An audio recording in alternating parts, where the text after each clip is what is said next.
30억 있어도 절대 사면 안 되는 차. 이거 솔직히 내가 5억에 팔아도 안 살 것 같아. 인정?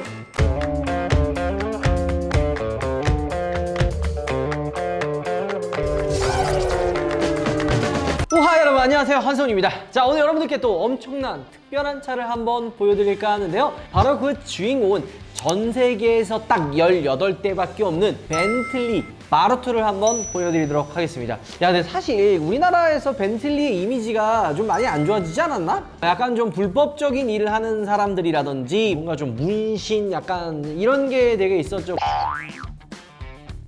그리고 벤틀리에 되게 다양한 라인업들이 있어요. 뭐 벤테이가도 있고, 그 다음에 뮬산도 있고, 컨티넨탈 GT, 그리고 플라잉 스퍼. 뭔가 좀 약간 어정쩡한 라인업의 이미지가 있어요. 그러니까 예전에는 벤틀리만의 분명히 아이덴티티도 있고, 벤틀리의 그런 좀 색깔이 있어서 많은 분들이 이제 벤틀리를 찾았는데, 요즘에는 야, 벤틀리 살 거면 차라리 좀 더 주고 롤스로이스를 간다든지, 아니면 요즘에 좋은 차들 많잖아요. 뭐 2억 원대의 SUV라고 한다 그러면 랜드로버. 약간 어정쩡한 위치에 있는 그런 이미지가 아닐까라는 생각도 듭니다. 자, 오늘 여러분들께 소개해드릴 바투르 같은 경우에는 조금 특별하긴 합니다. 벤틀리에서도 한정판 모델인 전 세계에서 딱 18대밖에 없는 쿠페 모델이고요. 바칼라에 이은 두 번째 뮬리너 프로젝트 모델이라고 보시면 됩니다. 미국 캘리포니아주에서 개최되고 있는 2022년 몬테레이 카워크에서 최초가 공개되는데요. 이 뮬리너라고 하면은 약간 벤틀리에서 조금 뭐 좀 더 고급스러운 그런 차로 보시면 돼요. 그래서 뭐 약간 한정판은 아니지만 약간 옵션으로 뭐 뮬리너 옵션이 뭐 들어갔다, 뮬리너 트림 뭐 이런 것들도 있잖아요. 아니면은 약간 수제작 뮬리너 뭐 약간 이렇게 생각하셔도 될 것 같아요.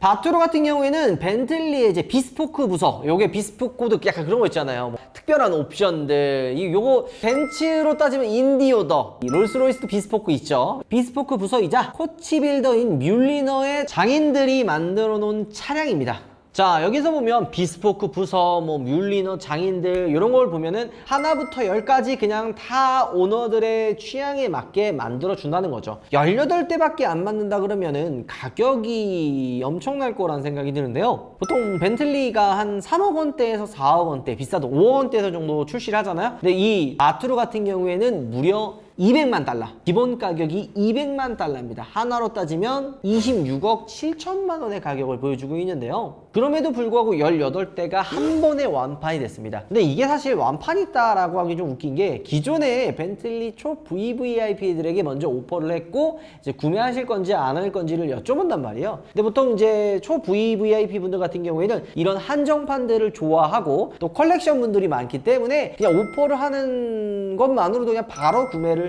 한다고 합니다. 왜냐면 보통 이런 한정판 모델 같은 경우에는 소장 가치가 있기 때문에 가지고 있는 것만으로도 투자 가치가 충분하기 때문이죠. 그러니까 추후에 한 5년 뭐 이렇게 있다 팔면요, 보통 배 이상의 차량 가격이 올라요. 그렇기 때문에 이제 투자 가치로 보는 거죠. 그러니까 일반적으로 뭐 한 20몇 억짜리 차 사가지고 타고 다니는 분들도 분명히 있지만, 투자 상품으로 이렇게 쫙 사놨다가 이제 쟁여놓고 나중에 비싼 가격에 프리미엄 붙여서 파는 경우도 굉장히 많습니다. 자, 그리고 뭐 이제 전기차로 많이 넘어가잖아요. 그래서 마지막 W12, 그러니까 12기통의 마지막 모델이라서 약간 좀 더 소장 가치가 있는 것도 조금은 있습니다. 자, 바투르는 바르게타 디자인을 채택한 것이 특징인데요. 벤틀리의 이제 디자인 총괄인 안드레아스 민트의 주도로 이제 완성이 되었고요. 완전히 새롭게 바뀐 벤틀리의 디자인 컨셉이 대거 이제 반영이 됐습니다. 외관은 벤틀리만의 이제 클래식한 디자인 요소들과 새롭게 만들어진 요소들이 들어갔고요. 예전 클래식카의 그런 디자인을 재해석한 그런 디자인들도 많이 들어가 있습니다. 전면부만 봐도 좀 기존에 봤었던 벤틀리와는 완전 느낌 자체가 다르잖아요. 예전엔 벤틀리라고 하면 어땠어요? 동그란 헤드램프 두 개가 이렇게 큼지막한 게 있어서 그 안에 약간 뭐 보석이 들어가 있는 듯한 그런 느낌이 들었었는데요. 이런 동그란 헤드램프가 아닌 약간 각져 있는 날렵한 헤드램프가 들어가는데요. 요거는 기존에 이제 벤틀리가 가지고 있었던 아이덴티티랑은 조금 거리가 먼 디자인이긴 합니다. 하지만 중간에 있는 헤드램프는 기존의 벤틀리에서 보여줬었던 아이덴티티를 가지고 있는 것 같은데요. 근데 만약에 물론 얘가 이제 국내 도로에 돌아다니진 않겠지만 추후에 출시가 되는 벤틀리의 디자인이 이 바투르의 디자인에 영감을 받아서 양산이 된다면 도로에 조금 재미난 일들이 많이 일어날 것 같아요. 예를 들어 예전에 한 10년 전에만 해도 오피러스 알죠, 여러분들? 기아의 오피러스. 내가 오피러스 리뷰할 때도 비슷한 얘기 했는데 인터넷 밈이나 짤로도 이제 많이 나왔는데 기아의 오피러스를 벤틀리로 오해하고 이야기하는 사람들도 실제로 많았습니다. 근데 그게 동그란 헤드램프가 들어갔기 때문에 오피러스랑 많이 헷갈린 건데 만약에 바투르의 디자인을 영감받아서 이제 나온다면 그런 이야기는 많이 없어질 것 같습니다. 물론 지금 오피러스 이야기하는 사람도 많이 없잖아. 단종됐으니까. 벤틀리 바투르 같은 경우에는 740마력으로 벤틀리에서 나온 차 중에 가장 높은 마력을 자랑을 하고요. 물론 가격 또한 가장 비싼 가격을 자랑을 합니다. 이 정도 금액이면은 뭐 솔직히 그냥 일반 벤틀리 한 11대 정도 할 수 있는 금액이기도 하기 때문에 엄청난 가격이죠. 그리고 자세히 보면은 비슷한 디자인 요소들도 있습니다. 일단은 뭐 보면은 완전히 약간 새롭게 디자인한 느낌은 아니고 컨티넨탈 GT에서 영감을 받아가지고 컨티넨탈 GT 요소들이 좀 많이 들어가 있어요. 전체적인 실루엣도 그렇고 측면 라인 그리고 실내 디자인도 벤틀리 컨티넨탈 GT에서 그대로 가지고 온 거죠. 헤드램프 디자인과 프론트 범퍼 디자인이 조금 다르긴 하지만 거의 비슷하다고 볼 수가 있고요. 무엇보다 이제 사이드 미러나 도어 손잡이는 뭐 컨티넨탈 GT 그대로 그냥 가지고 왔다고 봐도 되고요. 그리고 이게 이유가 있어요. 이게 만약에 이제 비스포크로 제작을 하게 되면 기간이 더 오래 걸리기 때문에 그냥 사이드 미러나 그리고 도어 손잡이 같은 경우에는 기존에 있는 컨티넨탈 GT 거를 채택을 했다고 보시면 될 것 같습니다. 그럴 바에는 이런 걸 왜 만들지? 좀 말이 안 되잖아. 30억이나 받는데? 뭔가 급하게 출시한 느낌이 그냥 뽕 뽑겠다 그거야. 컨테이너 물 빠지기 전에 그냥 뭐 무슨 바투르라는 근사한 이름 이게 지어놓고 한정판으로 만들어 놓은 다음에 이제 뽕 뽑겠다 이거지. 야 30억에 팔아도 18대면은 그래도 한 600억 되잖아.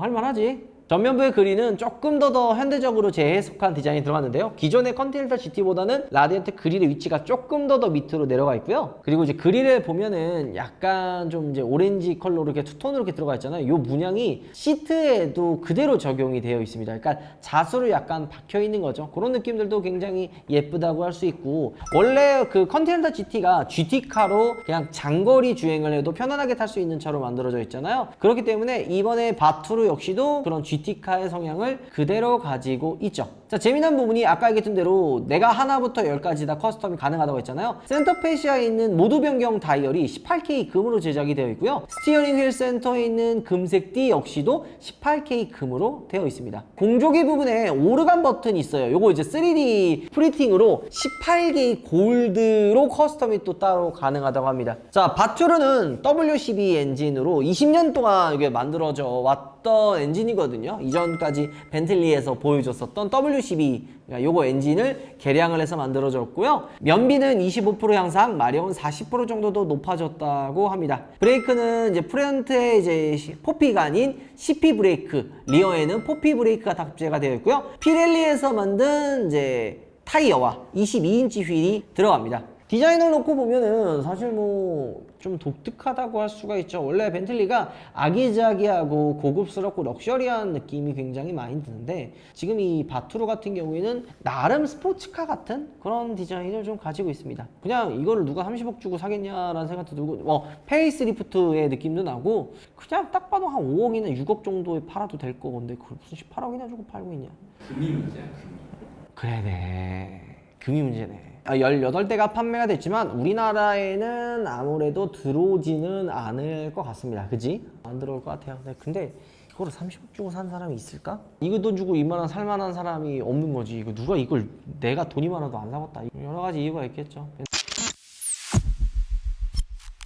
벤틀리가 사실 옛날에 그런 명성에 비해서 되게 어정쩡한 느낌이 있어요. 벤츠, 이제 BMW 같은 이제 독일 차들도 많이 올라오고 롤스로이스도 약간 좀 라이트한 차들도 많이 출시를 하고 가격대가 진짜 딱 중간에 있기 때문에 애매해요. 벤틀리 살 거면 롤스로이스 사지, 벤틀리 살 거면 그냥 벤츠 사지, 약간 이런 느낌이라서 어정쩡하지 않나라는 생각이 듭니다. 그래서 내가 만약에 벤틀리를 사려고 하는 일이 있다면 그나마 벤테이가가 제일 낫었거든요. 아니면 컨티넨탈 GT가 약간 독보적인 위치에 있었는데 그게 좀 진짜 얘기했던 대로 초반에 이미지가 안 좋아졌다는 얘기가 이 컨티넨탈 GT 이미지가 진짜 안 좋아졌어요. 옛날에는 럭셔리하고 좀 세련된 남자 혹은 세련된 여성분들 전문 직종 혹은 CEO분들이 많이 탔던 차로 좀 유명했는데 요즘 이미지가 약간 좀 그렇지 않아가지고 컨테나 GT의 인기도 진짜 많이 떨어졌어요. 그리고 벤테이가 그나마 낫지만 벤테이가 살만한 가격에 살 수 있는 차들 많잖아요. 조금 내려가면은 뭐 사실 뭐 우르스도 있고요. GLS, X7 뭐 이런 것도 있고 좀 더 위로 올라가면 헐리는 있잖아. 그러니까 진짜 어정쩡한 위치에 있기 때문에 더 비교가 되는 게 아닐까라는 생각이 듭니다. 자, 오늘은 전 세계 18대밖에 없는 벤틀리 바토로에 대해서 여러분들께 한번 소개를 시켜드렸는데요. 우리나라에 이제 볼 일이 없는 차이긴 하지만 그래도 이런 차 있다는 걸 여러분들께 한번 소개시켜드렸습니다. 자, 30억 있어도 절대 사면 안 되는 차 벤틀리 바토로, 이걸로 영상 마무리하도록 하겠습니다. 우바 들어가겠습니다. 인포카에서 사용을 하는 스마트 스캐너 2 같은 경우에는 고가의 진단기랑 거의 차이가 없을 정도로 많은 부분을 캐치를 하고 있습니다. 차량 상태 데이터를 실시간으로 가져와 손쉽게 점검할 수 있으며 간단, 기본, 상세, 정밀 4단계의 진단 삭제 기능으로 고장 코드를 조회하고 삭제할 수가 있습니다. 주행 시 속도, 과속, 급감속, 연비 등 주행 데이터를 포함한 기록이 자동 저장되기 때문에 상세한 데이터를 조회할 수 있을 뿐더러 인포카의 알고리즘을 통해서 자신의 운전 스타일을 분석할 수가 있는 거죠. 마지막으로 어플을 통해서 HD, 헤드업 디스플레이, 차계부, 내 차량의 주차 위치까지도 확인할 수가 있습니다. 간단하게 내 차를 관리하고 싶다, 인포카와 함께하면 사용할 수가 있는 거죠.